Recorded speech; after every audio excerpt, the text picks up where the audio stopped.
Change, शांति, हमें ये चाहिए, हमें परिवर्तन चाहिए। एक शब्द पकड़ा, मैं तो नहीं समझ पाया था, दुर्नीति। जब ममता जी का सवाल आया कि उनके बारे में क्या कहना है, तो उन्होंने कहा दुर्नीति चल रही है। कितनी बुजुर्ग महिला आई हुई थी 83 इयर्स की, वो सबसे पहले उन्होंने कहा शांति होनी चाहिए बंगाल में। अभी देखिए, हम भी 20 मिनट से यही बहस कर रहे थे कि भाई ये चुनाव है क्या, सबसे बड़ा मुद्दा क्या है, क्या सुरक्षा ही है? त्रिपाठी जी, और मैं ये भी डिस्क्लेमर लगा दूं, ऐसा नहीं है कि उस लाइन में सारे लोग जो खड़े थे सब यही कह रहे थे, ये एक वो दूसरे पक्ष के लोग भी थे। लेकिन मैंने एक सैंपल के तौर पे आपसे कहा था, वो ज्यादातर महिलाओं का जो है मुद्दा वो शांति है। बहुत से लोग उसमें से परिवर्तन की बात कर रहे हैं। जी त्रिपाठी।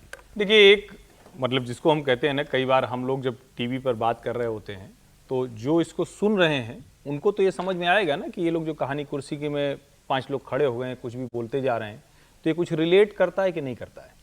केंद्रीय गृह राज्य मंत्री श्री प्रकाश जायसवाल 2004 में उन्होंने एक आंकड़ा, 4 या 5 में एक आंकड़ा दिया था, और उन्होंने कहा कि देश में 1 करोड़ 20 लाख घुसपैठिए हैं बांग्लादेशी। 1 करोड़ 20 लाख देश के 17 राज्यों में हैं। 2001 तक का वो आंकड़ा था। ममता जी ने 2005 में अपनी एक लिस्ट लेके आई थी, उसको लोग भूल गए। उन्होंने कहा ये वाली इंडियन वोटर लिस्ट है, ये वाली बांग्लादेशियों की वोटर लिस्ट है। उसके बाद ममता जी की सरकार आ गई 2011 में। उसके बाद से वो सारे पता नहीं कहां गायब हुए। कपूर जैसे जल के खत्म हो जाता है ना, वैसे खत्म हो गया। तो हमको आपको खत्म है। टीवी की डिबेट कोई करेगा, अच्छा चलो यूपी एक समय में इतने गए, अभी भाजपा कह रही कितने निकाल पाई, लेकिन उनके घर के बगल में रह रहे हैं भाई, उनको वो अशांति दिख रही है। उनको रोज होने वाला जो हिंसा है, जिस तरह का अत्याचार, जिस तरह के लड़ाई झगड़े होते हैं, वो उनको दिख रहे हैं। एक चीज जोड़ दूं, श्री प्रकाश जायसवाल तो बाद में आए, उससे पहले इंद्रजीत गुप्त जो थे वो सीपीआई के थे और होम मिनिस्टर थे। उन्होंने भी कहा था कि 1 करोड़ बांग्लादेशी घुसपैठिए आकर के बसे हुए हैं। मैं ये इसलिए कह रहा हूं, ये बीजेपी के होम मिनिस्टर का सवाल नहीं है। एक नया ये चल गया है कि आप तुरंत कहते हैं घुसपैठिए कहां है बताइए जी, निकले नहीं। तो 1 करोड़ 20 लाख 2001 में श्री प्रकाश जायसवाल ने बताया था, और अगर उसके बाद मान लें कि 1 लाख भी घुसपैठिए निकाल दिए गए हैं तो उतने के उतने बचे हुए। 1 करोड़ 20 लाख का मतलब वो कितने होंगे उसका अंदाजा नहीं। वहां पर उनको रोज ये जूझना पड़ता है, रोज ये मुश्किल होती है। और जब गवर्नमेंट उस तरह की एनार्की के साथ खड़ी होती है, उस तरह की हिंसा के साथ खड़ी होती है, तो पब्लिक रिएक्ट करती है। अगर वहां सीएपीएफ इतनी खड़ी है, उसकी जरूरत है, तो निश्चित तौर पर वो वोट देने जा भी पा रहा है और बोल भी पा रहा है। हालांकि फिर मैं कह रहा हूं कि अभी भी आप ये कह दें गांव का जो माहौल है, चूंकि अगर शहरीकरण हो गया होता तो शायद उसकी गुंजाइश ज्यादा बनती। गांव में फोर्स लग भी गई तो साहस करके निकल के वोट दे पाना उतना आसान नहीं होता है जो पावरफुल लोग होते हैं। अरे वो देखिए ना, इसके अलावा खास तौर पर महिलाओं के खिलाफ जो अपराध हुए वो पिछले कुछ 1.5 वर्ष के अंदर, तो ऐसी कई घटनाएं हुई हैं, वो भी बहुत ज्यादा उनको सुर्खियां मिली और बीजेपी ने फिर उसको बहुत प्ले आउट किया। उसको कैंपेन बनाने की भी कोशिश की थी। कितना कामयाब हुआ वो अलग बात है। तो ये जो महिला वोटर वाली बात है सर, ये बहुत क्रूशल बात हो सकती है सिलेक्शन की। इस इलेक्शन में भारतीय जनता पार्टी को जीतने के लिए ये शिफ्ट ही जरूरी है। अगर ये चुनाव का नतीजा बदला तो महिला वोटर का ही वोट शिफ्ट हो सकता है कि कितना वोट हो, क्योंकि 50% वोटर अभी तक ममता दी के साथ है, ममता बनर्जी के साथ है, 35-38% बीजेपी के साथ है। तो यदि वो उसमें से 5-7% का शिफ्टिंग भारतीय जनता पार्टी के लिए हो जाता है, और उसमें ये फैक्टर, फियर फैक्टर जो है कि शांति चाहिए या डर लगा हुआ है, ये फैक्टर यदि कामयाब हो जाता है तो भारतीय जनता पार्टी के लिए बड़ी मदद हो सकती है। कि अब वो कितना हो रहा है, कितना नहीं हो रहा है, आपने भी कहा कि जिन लोगों को दिखाया उसके अलावा भी बहुत सारे लोग होंगे, हम नहीं दिखा पाए, तो वो अलग इशू है। लेकिन कितना होगा, लेकिन महिला वोटर ही इसमें ज़्यादा इंपॉर्टेंट होगा। क्योंकि मुस्लिम फैक्टर के लिए बहुत हम लोग चर्चा करते थे। मुस्लिम फैक्टर में मुझे कोई फ़र्क नहीं लगता कि उससे कोई बदलाव आएगा चुनाव में, क्योंकि वो तो है ही ममता जी के साथ। उसमें से कोई 75% पिछली बार वोट मिला है, अब उससे ज़्यादा कुछ बड़ा फर्क पड़ जाएगा 2-3% का, तो उससे कोई फर्क नहीं पड़ रहा। वुमेन वोटर जो है वो कितना भारतीय जनता पार्टी के साथ आ सकता है, ये है। और ममता बनर्जी की ये छवि कि भाई वो महिला लीडर है, टीएमसी के पास सबसे ज़्यादा एमपी हैं, सबसे ज़्यादा एमएलएज हैं, सबसे ज़्यादा टिकट दिए हैं और सबसे ज़्यादा योजनाएं भी उन्होंने चलाई है, इसको कैसे काउंटर करती है Bharatiya Janata party fear factor के अलावा, वो महत्वपूर्ण होगा। एक और देखिए आप, वोटर के मन की बात, चंडीपुर में वहां भी खूब जबरदस्त वोटिंग चल रही है, और बंगाल का मूड इस बार कैसा है बता रहे हैं लोग। कहां रहते हैं, कलकत्ता या नहीं, राजस्थान। राजस्थान से आए हैं। राजस्थान से एक वोटर आया है, वो क्या सोच के वोट कर रहा है? वो देने के लिए आया इधर, वोट देने के किस लिए। मुद्दे पे दे रहे हैं? वो मोदी के। मोदी के सीधा नाम दे रहे हैं दादा? मोदी के, उड़ीसा था। अच्छा, उड़ीसा से आए हैं, मोदी को वो वोट देने का सीधी बात कर रहे हैं। हाँ, तो 21 में और 26 में बदलाव क्या है? बदल करना पड़ेगा करना पड़ेगा बदल बदल पड़ेगा बदल करना पड़ेगा चोर सरकार बदल पड़ेगा वो तो बदल करना ही तो हर टाइम करना ही इतना खुल के पहले बोल पाते थे चोर सरकार वो तो करना पड़ेगा ना, उसको कैसे ही चल रहा है देखो। माँ बहन में ये करने के लिए दिक्कत नहीं है, पूरा जाने के लिए दिक्कत हो रहा है, आने के लिए वो दिक्कत हो रहा है, उसको करना पड़ेगा ना, बदल तो करना पड़ेगा इधर।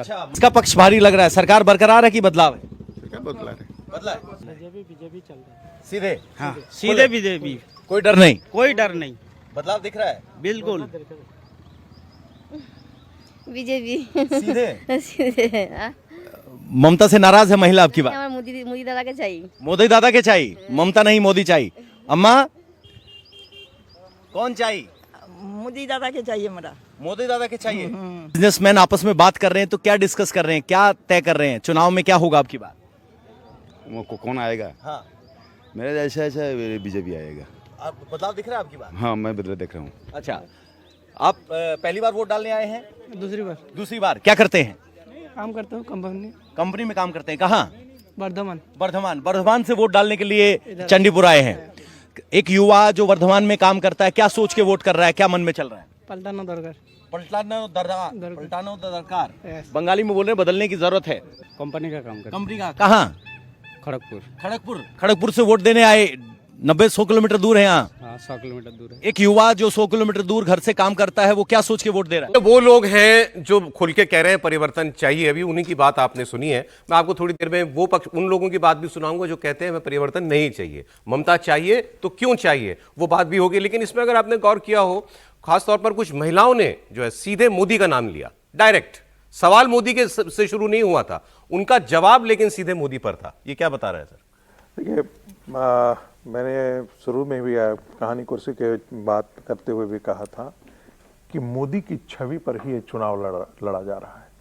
शुभेंदु अधिकारी ठीक है कि वहाँ के एक लोकल लीडर, लोकल फेस हैं, लेकिन लोग मोदी को सामने लाता है। बिहार चुनाव के समय भी यही था, नीतीश जी के साथ लोग खड़े थे, बिल्कुल खड़े थे, लेकिन जब 2024 का चुनाव लड़ा जा रहा था तो नीतीश के लोग भी अंतिम दिन जो है उन्होंने नीतीश जी का पोस्टर हटा करके नरेंद्र मोदी के पोस्टर लगाए थे। ये मैं आपको ऑथेंटिक बात कर रहा हूँ, जो उन्हीं के मुंह से जुबान से सुनाया गया। इसका मतलब बहुत साफ है। 2-3 चीजें इससे निकल करके आए। एक तो महिलाओं का एक वर्ग है जो खुल करके कहता है कि परिवर्तन चाहिए।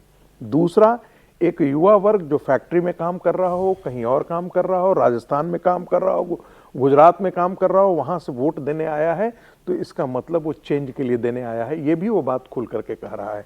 इसका मतलब कि सूरत से जो ट्रेनें चली हैं और वो भारतीय जनता पार्टी ने चलवाई होंगी या जो भी चलवाई होंगी, जिसने भी चलवाया या अपने से वो चले होंगे, बीजेपी ने भी चलवाई है और लोग खुद भी आ रहे हैं, तो वो परिवर्तन के लिए है। तीसरी बात, नरेंद्र मोदी केंद्र में है। ठीक है, नरेंद्र मोदी के केंद्र में ये रख करके पूरा भारतीय जनता पार्टी का चुनाव अभियान। अभी प्रोफेसर साहब की ने, मैं बता दूं सर, इनकी होम मिनिस्ट्री बंगाल से है, इनकी तो खूब बात होती होगी सर।